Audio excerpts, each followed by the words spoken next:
हाँ, अभी जो है अभी देखेंगे गोली दर्पण जो है कुछ जो है उसके मुख्य भाग क्या क्या होते हैं। इसके लिए एक चित्र लिया गया है, खोखले गोले का भाग लिया है जिसमें एक जो है अवतल दर्पण दिखाया गया है। इसके ऊपरी भाग पर ये कलई किया गया है और इसमें ये परावर्तन जो है अंदर की सतह से होगा। ठीक, ये हमारा जो है अवतल दर्पण दिखाया गया है। तो सबसे पहले ये आता है, पहला जो है दर्पण का ध्रुव क्या होता है। तो दर्पण का ध्रुव जो है ये दर्पण में परावर्तक तल के केंद्र बिंदु को दर्पण का ध्रुव कहते हैं। तो जो दर्पण में परावर्तक तल के केंद्र बिंदु को, ये हमारा इसका मध्य बिंदु है, केंद्र बिंदु है ये, और इसको जो है दर्पण का क्या कहते हैं, ध्रुव कहते हैं। इसके बाद वक्रता केंद्र आता है। तो वक्रता केंद्र क्या होता है, जिस खोखले गोले से जो है ये दर्पण लिया गया है उस खोखले गोले के केंद्र को ये हमारा जो है वक्रता केंद्र कहते हैं, जिसको हम सी से दिखाए हैं।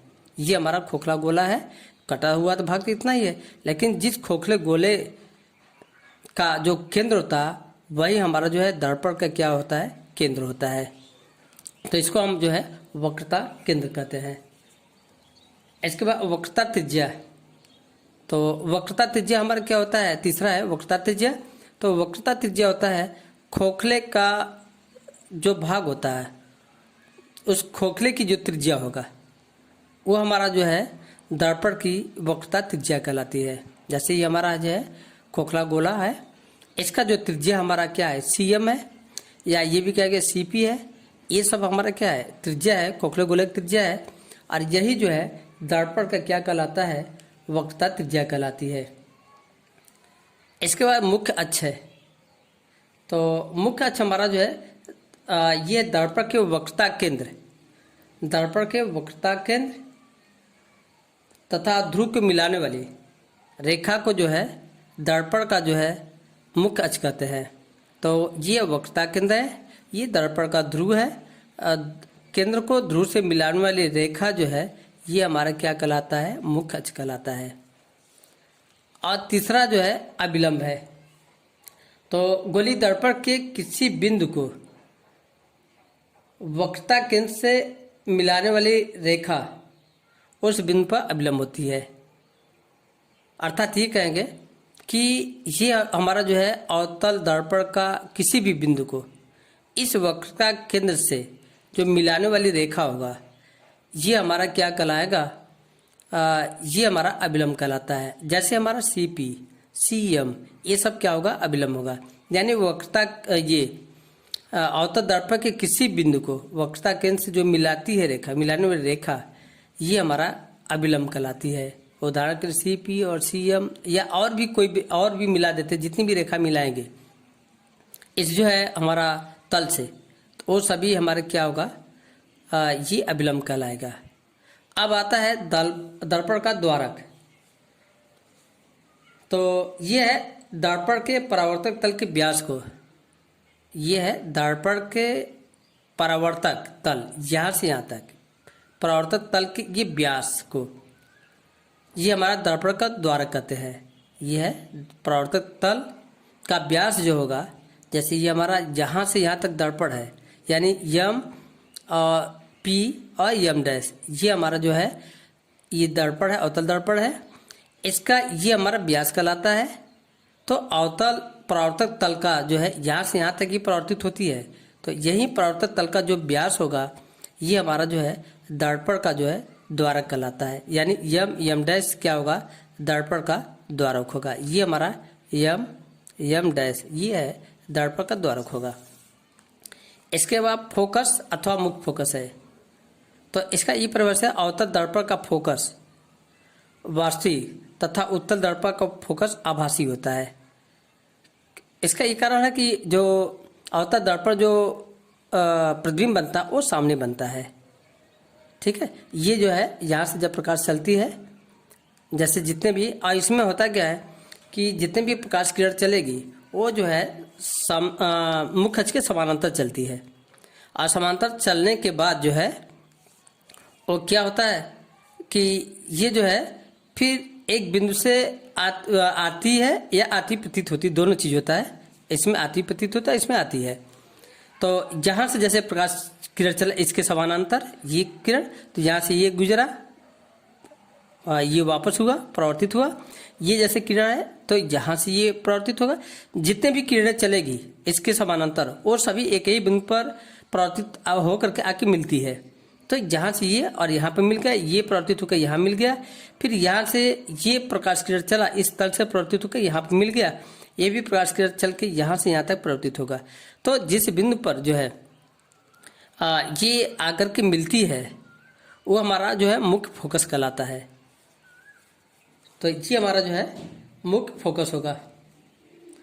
तो इसकी ये परिभाषा देंगे कि गोलीय दर्पण में मुख्य अक्ष के समांतर चलने वाली प्रकाश की किरण दर्पण से परावर्तन के पश्चात मुख्य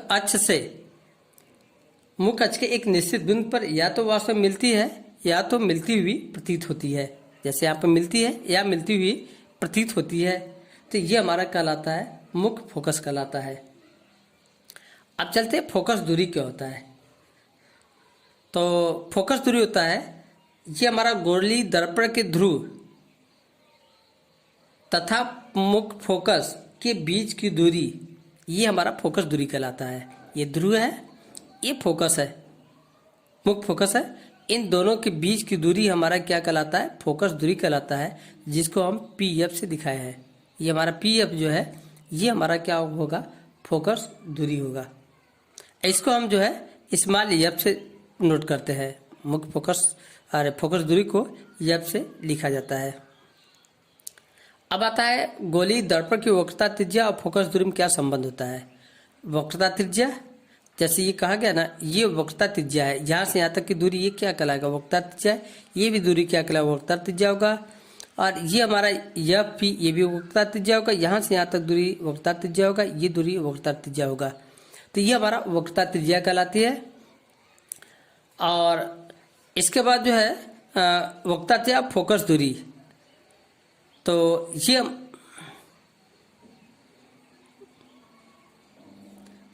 देखिए गोलीय दर्पण के लिए वक्रता त्रिज्या फोकस दूरी की दुगने के बराबर होती है। तो ये हमारा जो है एफ, ये इसमें जो संबंध होता है कि आर ये बराबर होगा 2f के बराबर होता है। तो ये तो हमारा हो गया। देखो वक्रता त्रिज्या केंद्र से होता है, ये थोड़ा सा, ये हमारा तो यहाँ से नहीं बल्कि ये तो हमारा जो है ये फोकस दूरी होता है, जहाँ पर मिलती है यहाँ से यहाँ तक दूरी फोकस दूरी होता है। देखो वक्रता त्रिज्या ये होती है जो केंद्र से जो है तल के किसी बिंदु की दूरी जो है ये हमारा जो है वक्रता त्रिज्या कहलाती है। ये हमारा CP ये वक्रता त्रिज्या है। तो जहाँ से ये हमारा जो है CP ये हमारा केंद्र है और ये हमारा तल पे से एक बिंदु है, तो इसके बीच की दूरी जो है हमारा क्या कहलाएगा? वक्रता त्रिज्या कहलाएगा। और ये दूरी जो है ये दूरी जो है हमारा जो है फोकस दूरी कहलाएगा। जहाँ से जिस बिंदु पर मिलती है वहाँ से इस तल की दूरी, ये नहीं बल्कि ये जो है यहाँ से यहाँ तक की दूरी जो है ये हमारा जो है फोकस दूरी कहलाता है। यहाँ से यहाँ तक दूरी जो है वक्रता त्रिज्या कहलाती है। तो ये इसमें होता है कि इनमें जो संबंध होता है, जो वक्रता जो है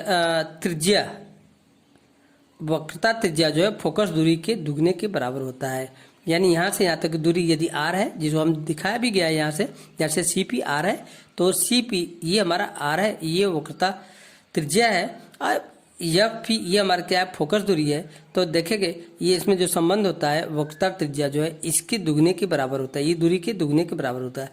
अर्थात यदि ये दूरी f है और ये दूरी जो है r है तो r बराबर क्या होगा? 2f होगा। तो यहाँ पर ये है यहाँ से लेकर के यहाँ तक दूरी, यानी ये वाला दूरी यदि f है और जहाँ से जो है केंद्र से जो है जहाँ तक की दूरी ये हमारा केंद्र से P तक की दूरी यदि r है तो r बराबर क्या होगा? 2f होगा। इसको हम ये भी कह सकते हैं f बराबर क्या होगा? r/2 होगा। यानी फोकस दूरी त्रिज्या के आधे के बराबर होती है। तो आज इतना ही, और शेष जो है कैसे प्रतिबिंब बनता है ये अगले दिन होगा। ठीक है, धन्यवाद।